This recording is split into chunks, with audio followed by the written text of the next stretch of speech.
আসসালামু আলাইকুম সম্মানিত ভিউয়ার্স, দেশে কিংবা দেশের বাইরে যে যেখানে বসে আজকে আমার এই ভিডিওটি দেখছেন তাদের সকলকেই ক্ষুদ্র খামার চ্যানেলের পক্ষ থেকে আন্তরিক মোবারকবাদ এবং শুভেচ্ছা। সম্মানিত ভিউয়ার্স, আজকে আমি আপনাদের জন্য যে ভিডিওটি তৈরি করছি একদম গ্রামের প্রান্তিক পর্যায়ে একজন কৃষক গরু লালন পালন করে গরু প্রতিপালন করে কিভাবে তার অভাবের সংসার পরিচালনা করছে সেই বিষয়টি আমি আপনাদেরকে দেখাবো। ভিউয়ার্স, আমরা মূল ভিডিওতে চলে যাব তার আগে আপনাদের কাছে আমার অনুরোধ, আপনি যদি আমার চ্যানেলে নতুন হয়ে থাকেন তাহলে আমার চ্যানেলটি সাবস্ক্রাইব করুন এবং পাশে থাকা বেল বাটনটি টিপে দিয়ে নোটিফিকেশন অন করে রাখুন, যাতে পরবর্তী যে কোনো ভিডিও দেওয়ার সাথে সাথে সবার আগে আপনি পেয়ে যেতে পারেন। সম্মানিত ভিউয়ার্স, আমরা এখন চলে যাব মূল ভিডিওতে। মানুষের কষ্ট, মানুষের পরিশ্রম সব মিলিয়ে মানুষ যখন সফলতার দ্বার প্রান্তে পৌঁছে যায় তখন তার কত আনন্দ হয় সেটা এই ভিডিওটি দেখলেই বোঝা সম্ভব। ভিডিওতে যে মহিলা ভাবিটিকে দেখছেন সেই মহিলা ভাবিটি অনেক বেশি পরিশ্রমী এবং অনেক বেশি পরিশ্রম তিনি করে থাকেন। তিনি পরিশ্রম করে তিল তিল করে গড়ে তুলেছেন তার সংসার এবং তার সংসারের সমস্ত কিছু।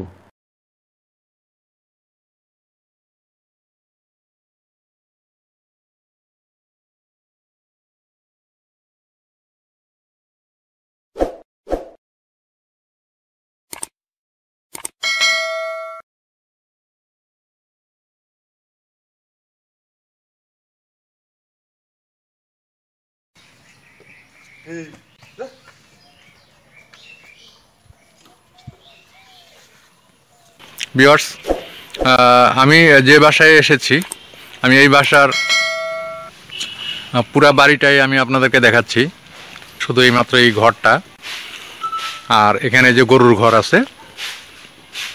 তা আমি যে জিনিসটি বোঝাইতে চাইলাম আপনাদেরকে, সম্মানিত ভিউয়ার্স,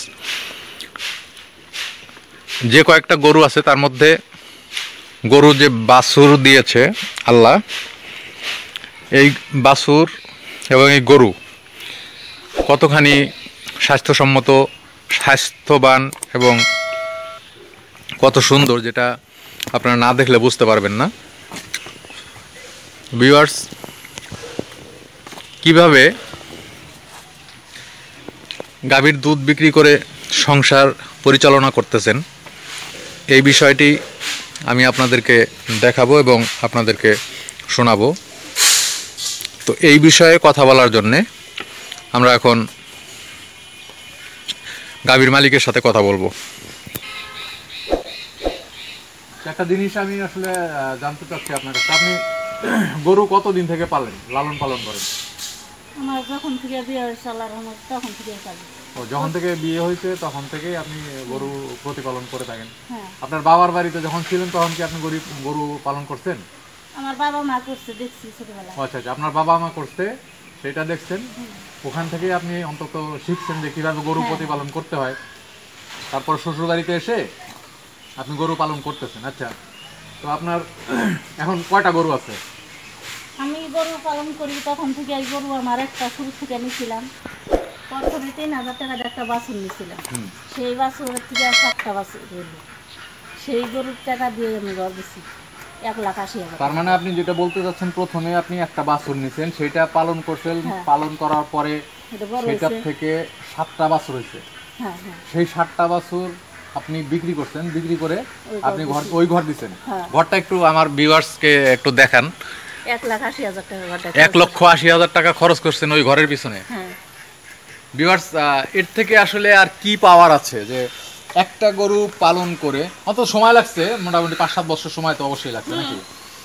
সময় লাগলেও একটা গরু পালন করে সেখান থেকে আস্তে আস্তে একটা বাচ্চা, 2টা বাচ্চা, 3টা বাচ্চা, এইভাবে পর্যায়ক্রমে 7বারে 7টা বাচ্চা হয়েছিল। সেই 7টা বাচ্চা উনি বিক্রি করছে এবং যে গাভীটা ছিল সেটাও সে বিক্রি করছে। বিক্রি করে সে 1,80,000 টাকা খরচ করে ঘর দিছে। এখন প্রশ্ন হলো, তারপরে আবার সে কিন্তু বসে থাকেনি, আবার সে গরু কিনেছে, গরু প্রতিপালন করেছে। গরু প্রতিপালন করে সে চাক্ষুষ দেখাই দিলেন যে এই গরুটা উনি কিনেছিলেন। গরুটাকে একটু দেখাই। এই গরুটা উনি কিনেছিলেন 35,000 টাকা দিয়ে, আজ থেকে 1 বছর আগে। সম্মানিত ভিউয়ার্স, 1 বছর আগে গরু কিনে সেই গরু প্রতিপালন করতেছে। ভিউয়ার্স দেখেন, ওই যে বাচ্চাটা আপনারা দেখতে পারবেন, এই বাচ্চাটাই হয়েছে। কত সুন্দর বাচ্চা, দেখলেই আদর করতে ইচ্ছা করে। দেখেন,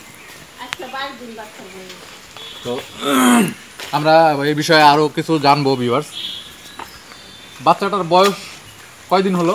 আজকে 22 দিন বাচ্চার বয়স। 22 দিন। তো দুধ কতখানি করে হয়? দুধ হয় 2.5 কেজি। 2.5 কেজি। 2.5 কেজির মধ্যে 2.5 কেজি কি আপনারা খান কতটুকু আর বিক্রি করেন কতটুকু? 1/2 কেজির মতন খাই, আর 2 কেজি বিক্রি করি। 2 কেজি বিক্রি করেন। দুধের দাম কিরকম এখন?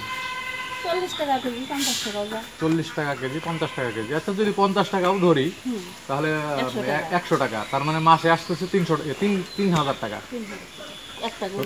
একটা গরু থেকে আপনি 3,000 টাকা শুধু দুধই বিক্রি করেন। বাছুর তো আছেই। 35,000 টাকা দিয়ে আপনি গরু কিনছিলেন। হ্যাঁ, 35,000 টাকা দিয়ে গরু কিনছি। এই গরু এখন 1.5 লাখ টাকা দাম করে। গাই বাছুর সহ 1.5 লক্ষ টাকা দাম করে। কিনছেন হলো 35,000। তাহলে পালছেন কতদিন এর আগে? 1 বছর। 1 বছর। 35,000 টাকা দিয়ে আপনি গরু কিনছেন। ভিউয়ার্স, একটা জিনিস দেখেন যে 35,000 টাকা দিয়ে উনি গরু কেনার পরে 1 বছর পালন করছেন। 1 বছর প্রতিপালন করার পরে একটা বাছুর হয়েছে। এখন কত দাম বলে বলেন? 1.5 লাখ। 1,50,000 টাকা দাম বলে। কতটা লাভজনক, এবং এটা আসলে একটু আশ্চর্যের বিষয়। তো 1.5 লক্ষ টাকা যদি হয় তাহলে ওনার প্রফিট থাকতেছে 1,15,000 টাকা। সম্মানিত ভিউয়ার্স, এর মধ্যে আরেকটা বিষয় আছে যে উনি যে 1 বছর গরু প্রতিপালন করছেন, এখানে খরচও হয়েছে। আমরা যদি 1 বছরে গরুর খরচ বাবদ মাসে যদি 1,000 টাকা করেও বাদ দেই তাহলে হয়তো 12,000 টাকা বাদ যাবে। তারপরেও 1,03,000 টাকা অথবা 1 লক্ষ টাকা তার প্রফিট থাকতেছে। এখানে খরচ বাবদ আমি মাসে 1,000 টাকা ধরলাম এজন্যই, এনারা একদম নিতান্তই গ্রামের মানুষ, প্রত্যন্ত গ্রামে। এই অঞ্চলে ঘাস খাওয়ার মতো অ্যাভেলেবল জায়গাও আছে। পাশাপাশি ওনাদের বাড়িতে যেসব খাবার আছে, যেমন ওনারা যা খায়, ভাত খায়, হয়তো ভাত যেটা খাওয়ার পরে বেঁচে যায় সেই জিনিসটাও হয়তো গরুকে খাওয়ায়। পাশাপাশি চালের কুড়া আছে, ধানের গুঁড়া আছে, এবং এখন ভুট্টার সিজনে ভুট্টার যে গুঁড়াগুলো আছে সেই ভুট্টার গুঁড়াও ওনারা হয়তো ব্যবহার করে। কি ভুট্টার গুঁড়া ব্যবহার করেন? জি। আচ্ছা, তাহলে আপনি কি গরু প্রতিপালন করে আপনি খুশি সর্বমোট সব দিক থেকে? হ্যাঁ, সবসময় আমি খুশি আছি, আল্লাহর খুশি আছেন। তো এরকম যদি গরু কেউ পালতে চায় তাদের ক্ষেত্রে আপনি কি বলবেন? তারাও করুক এরকম করে আমার মতন। আচ্ছা, পরিশ্রম করলে তো, কষ্ট করলে ফল আছে। তো আপনি যেটা বলতে চাচ্ছেন যে এখন আপনার সংসারের যে খরচটা, সেই খরচটা আপনার দুধ বিক্রি করেই হয়ে যাচ্ছে, কোনো ঝামেলা হচ্ছে না বা কোনো সমস্যাও হচ্ছে না। গরুর খাবার বাইরে থেকে কিনতে হয় না, বাড়িতে ভুট্টা আবাদ করছি, ওইগুলা ভাঙ্গায় খাওয়ান আর পাশাপাশি অন্যান্য খাবার খাওয়ান। তো ভিউয়ার্স, আমি আর কথা বাড়াবো না। আমি শুধু আপনাদেরকে এটুকুই বলবো যে আপনার মনের ভিতরে যদি ইচ্ছা থাকে, আপনার মনের ভিতরে যদি উৎসাহ থাকে, তাহলে আপনিও এই ভাবের মতো গরু প্রতিপালন করে, সেই গরু দুধ দহন করে, সেই দুধ বিক্রি করে আপনার সংসার আপনি চালাইতে পারবেন, অন্তত যদি আপনি এই ভাবের মতো পরিশ্রম করেন। অবশ্যই আপনাকে পরিশ্রম করতে হবে, পরিশ্রম ছাড়া কোনো কিছুই করা সম্ভব নয়। সুতরাং আসুন আমরা সময় অপচয় না করে সময়টাকে কাজে লাগিয়ে ভাবির মতো গরু প্রতিপালন করে সেখান থেকে ইনকাম করি এবং ইনকাম করে সংসার চালাই। এই প্রত্যাশায় আজকের মতো ভিডিও এখানেই শেষ করব। দেখা হবে পরবর্তী যে কোনো ভিডিওতে। ততদিন পর্যন্ত এই করোনা মহামারীতে বাড়িতে থাকুন, নিজে সুস্থ থাকুন, নিজের পরিবারকে সুস্থ রাখুন, নিজের সমাজকে সুস্থ রাখুন এবং আপনার দেশকে সুস্থ রাখুন। সম্মানিত ভিউয়ার্স, বিদায় নিচ্ছি। আসসালামু আলাইকুম রহমতুল্লাহ। Tata, bye bye.